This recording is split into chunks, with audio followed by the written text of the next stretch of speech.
Hi అండి. అందరికీ నమస్కారం. Welcome to my channel. ఈ వీడియోలో ప్రభుత్వ ఉద్యోగులకు మరియు పెన్షనర్లకు సంక్రాంతి కానుకగా DA 3.64% పెంపు, వృద్ధుల కోసం ప్రత్యేక పథకం. సో, దీనికి సంబంధించిన పూర్తి వివరాలు వీడియోలో తెలుసుకుందాము. వీడియో అయితే ఎక్కడ గాని స్కిప్ చేయకుండా ఎండ్ వరకు చూసేయండి. అప్పుడే ఇన్ఫర్మేషన్ పూర్తిగా అర్థమవుతుంది. అలాగే వీడియో చూస్తున్న ప్రతి ఒక్కరు వీడియోకైతే లైక్ చేయండి ఫ్రెండ్స్. ఈ వీడియోని తోటి ఉద్యోగ, పెన్షనర్ మిత్రులతో అయితే షేర్ చేయండి. కొత్తగా చూస్తున్నవారు ఇంకా ఎవరైనా మన ఛానల్ సబ్స్క్రైబ్ చేసుకోకపోతే వెంటనే మన ఛానల్ అయితే సబ్స్క్రైబ్ చేసుకోండి. సో, దీని ద్వారా నేను చేసే లేటెస్ట్ వీడియోస్ అన్నీ మీ వరకు రీచ్ అవుతాయి. ఇక ఆలస్యం చేయకుండా వివరాల్లోకైతే వెళ్ళిపోదాము.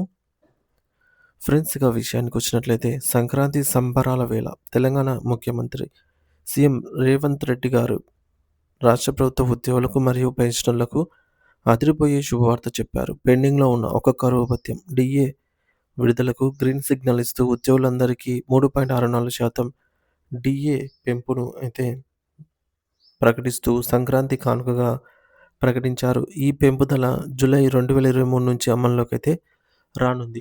మరి ఈ నిర్ణయం వల్ల రాష్ట్ర ఖజానాపై సుమారు 227 కోట్ల రూపాయల అదనపు భారం పడినప్పటికీ ఉద్యోగుల ఆర్థిక వెసులుబాటును దృష్టిలో ఉంచుకొని ఈ ఉత్తర్వులను తక్షణమే జారీ చేయాలని ముఖ్యమంత్రి అధికారులను ఆదేశించారు. పెరిగిన ధరల దృష్ట్యా ఈ DA పెంపు ఉద్యోగులకు ఎంతో ఊరటనివ్వనుంది.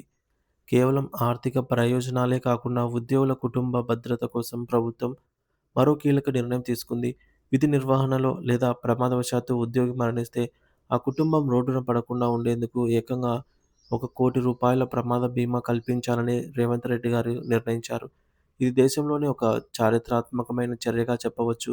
దీనివల్ల వేలాది మంది ఉద్యోగుల కుటుంబాలకు ఆహ్, ధీమా లభిస్తుంది. అదే సమయంలో సామాజిక బాధ్యతను పెంచే దిశగా ముఖ్యమంత్రి ఒక సంచలన నిర్ణయాన్ని వెల్లడించారు. ఎవరైనా ప్రభుత్వ ఉద్యోగి తన వృద్ధ తల్లిదండ్రులను నిర్లక్ష్యం చేస్తే వారిపై కఠిన చర్యలు తీసుకోవడమే కాకుండా సదరు ఉద్యోగి జీతం నుంచి ప్రతి నెల 10% కట్ చేసి నేరుగా తల్లిదండ్రుల బ్యాంకు ఖాతాలో అయితే జమ చేస్తామని హెచ్చరించారు.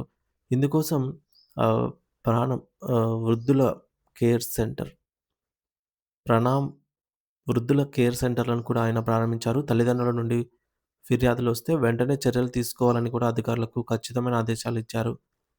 ఇక పొరుగు రాష్ట్రమైన ఆంధ్రప్రదేశ్‌లో పరిస్థితిని గమనిస్తే అక్కడ ఇప్పటికే జూలై 2023, జనవరి 2024 DAలకు సంబంధించి ప్రకటనలు వెలువడ్డాయి. అయితే DA ఉద్యోగులు ఏపీ ఉద్యోగులు మరియు పెన్షనర్లు ప్రస్తుతం సంక్రాంతి కానుకగా ప్రభుత్వం నుండి మరింత స్పష్టమైన భరోసాను కోరుకుంటున్నారు.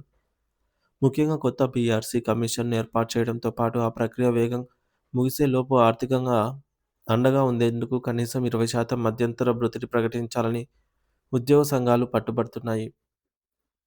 పెండింగ్‌లో ఉన్న పాత బకాయిలు మరియు DA అరియర్స్ కూడా ఒకేసారి విడుదల చేస్తే పండుగ పూట తమ కుటుంబాల్లో వెలుగులు నిండుతాయని వారు ఆశగా ఎదురుచూస్తున్నారు. తెలంగాణలో అమలవుతున్న ఈ సంక్రాంతి కానుకలు ఆంధ్రప్రదేశ్ ఉద్యోగుల్లో కూడా కొత్త ఆశలను రేకెత్తిస్తున్నాయి. ప్రభుత్వం సానుకూలంగా స్పందించి పెండింగ్ DAలను ప్రకటించడంతో పాటు 12 పీఆర్సీ ద్వారా మధ్యంతర భృతిని గనుక ఇస్తే అది రాష్ట్రవ్యాప్తంగా ఉన్న లక్షలాది మంది ప్రభుత్వ ఉద్యోగులకు మరియు పదవీ విరమణ చేసిన పెన్షనర్లకు నిజమైన సంక్రాంతి కానుక అందుతుంది. ప్రభుత్వం మరియు ఉద్యోగుల మధ్య ఉండే ఈ సమన్వయం రాష్ట్ర అభివృద్ధికి ఎంతో తోడ్పడుతుంది. ఈ పండుగ సీజన్‌లో ఇరు రాష్ట్రాల ఉద్యోగులకు పూర్తి స్థాయిలో మేలు జరగాలని, వారి సమస్యలన్నిటిని పరిష్కారం కావాలి అనైతే ఆశిద్దాం.